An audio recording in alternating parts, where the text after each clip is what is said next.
Walang dudang ang Pilipinas nananatiling konserbatibong bansa.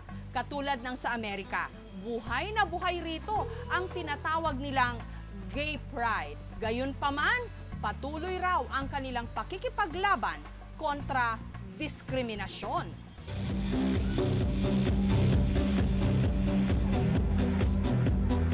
Nagkikislapang mga ilaw. Mga bonggang-bonggang costume. Kahit saan ka lumingon, panay ang kasiyahan. Karamihan sa mga nagdiriwang, nakaputi. Ito ang katatapos lang na white party sa Malate. Pagtitipon ng mga lesbian, gays, bisexuals, and transsexuals o LGBT community dito sa Pilipinas. Nakaputi ang marami sa kanila bilang simbolo raw ng isinusulong nilang pagkakapantay-pantay ng mga kasarian. Happy Gay Pride! Go, go, gay! Mom, siguro you would actually understand kung ano ako. I've done my part in our family. I know you guys are proud of me. But right now, it's time for me to speak. Ito po ako. Kung sila lang ang titignan, para bang tanggap na ang mga bading sa Pilipinas. Pero pagkatapos ng kasiyahan, pare-pareho nilang haharapin ang mapanuring lipunan.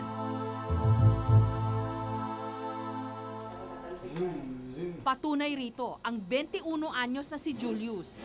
Sa umagang ito, akala mo rarampa siya. Yung pala, papasok sa eskwela.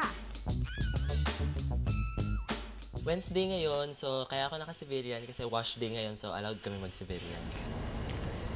Fourth year college si Julius sa Philippine Normal University sa kursong education. Pagdating niya sa gate ng kanilang universidad, may problema. May na ako sa patos. Seryoso. Kaya ako nagbalik ng sinelas kasi mababasa ka. He's not wearing a proper uniform. We're just implementing the rules and regulation of this university. Mabuti na lang at pinayagan din siyang makapasok. Pinagbabawalan kasi ang mga bading sa kanilang eskwelahan na magsuot at mag-ayos ng pambabae. Sinasabi nila na kung ikaw ay maayos manamit, ikaw ay maayos mag-behave, ibig sabihin, magiging magaling kang guro. Which is, wala namang proven na ganon. Hindi naman porke ikaw ay bakla na may mahabang buhok, o kaya ikaw isang tibon na may maikling buhok, ay ibig sabihin na hindi ka na magaling at effective na guro. At wala raw siyang magawa, kundi sumunod na lamang. Ang dati niyang mahabang buhok, kinailangan niyang pagupitan. Karaniwan na ang pananaw nila kapag kaguro, dapat mag-iisang mabuting ehemplo. And how can they be good role models kung gano'n ang magiging nila, itsura nila? Ang sa amin lang, basta ilalagay lang sa lugar. Ang mga patakarang ganito, tinututulan ng grupong Akbayan Gay Lesbian Collective. Dapat kasi pagbawal yung ganong klase mga discriminatory practices dahil hindi dapat nakakasagabal yung sexual orientation or gender identity or ginagamit itong basehan para mag-discriminate ng mga estudyante. Lahat sila may karapatan para sa edukasyon. Pero ang totoo niyan, ang diskriminasyong pinagdadaanan ng mga katulad ni Julius, nagsisimula sa loob pa lamang ng tahanan. Katulad ng sinapit ng 17 anyos na si Tony, hindi niya tunay na pangalan. Mula raw nung natuklasan ng kanyang ama na isa siyang bading, araw-araw raw siyang ginugulpe. Anong ginawa sa'yo dyan? Pinaso ng plancha. Hinampas ako ng yung mas ng tangkay. Yung father ko tsaka yung kuya ko, pagka binubog nila ako, pinagtutulungan nila ako. Sabi nila hindi nila ako tanggap na ganito. Ayoko na pong ganito yung situation ko, nahihirapan na ako. Ayoko na po ng ganito. Gusto ko na maging malaya. Kaya nito lamang nakaraang Pebrero, napilitang maglayas si Tony. Galit po ako sa kanila nun.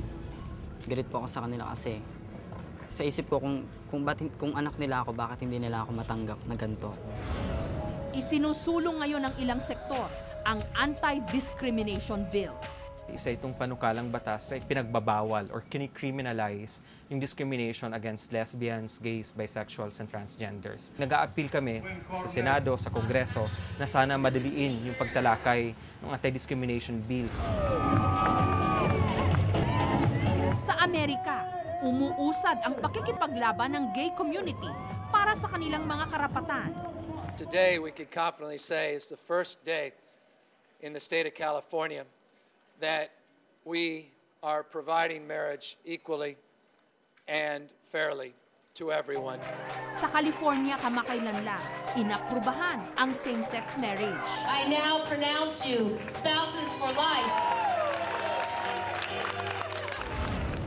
Dito sa Pilipinas, nagsasagawa na rin ng same-sex Holy Union ang Metropolitan Community Church. Ngunit ang seremonyas na ito, hindi kinikilalang legal ng ating batas at lipunan. Ang Holy Union ay isang karapatan ng bawat isang nananalig o nananampalataya sa kakristyanismohan. Naniniwala ako na magiging legal ang same-sex marriages sa Pilipinas. Pero siguro hindi pa sa ngayon, pero I believe mangyayari din ito. Sa kabila ng pagiging bukas ng ating lipunan ngayon sa mga bading, may ilan pa ring hindi ito lubusang matanggap. Hindi ba niyo alam na ang mga... Katulad na lang ni Hernando Avellaneda, aminadong mainit ang kanyang dugo sa mga bading. At nag-ugat daw ito sa isang hindi magandang karanasan. Binastos ako ng bakla. Hindi ko alam na bakla, pare yun eh. May sakit ako noon, pumasok sa kwarto. At akala ko tutulungan ako, yung pala na may mamumulis siya. So, na-trauma ako doon. Kaya naman nung naging mayor siya ng General Nakar sa Quezon, ipinagbawal niya ang mga bading sa kanyang nasasakupan. Sila nasa state of sin. Wala sila sa normal na kalagayan. Ang mga bading noon, hindi makalabas ng bahay. May iba pa ngang ng ibang bayan. Pero noong nawala sa pwesto si Mayor Avellaneda, bumalik ang mga bading, katulad ni Clifford. Bumalik na ako rito para subukan daw naman yung swerte ko rito. Kasi mas pagsisisihan ko yung hindi ko itinry eh.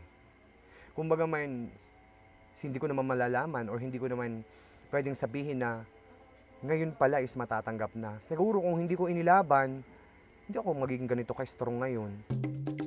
At nito lamang nakaraang taon, idinaos pa sa General Nakar ang kauna-unahang Miss Gay.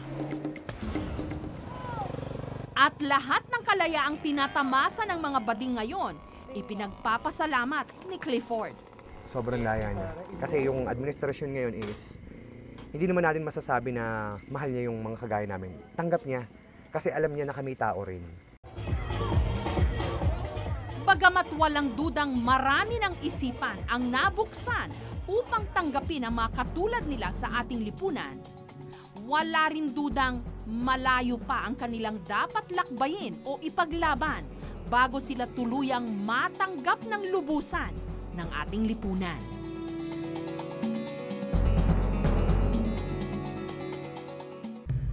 Susunod, mga pagpaparitoking nagresulta sa hindi maganda, sangkot pati ang mga sikat na doktor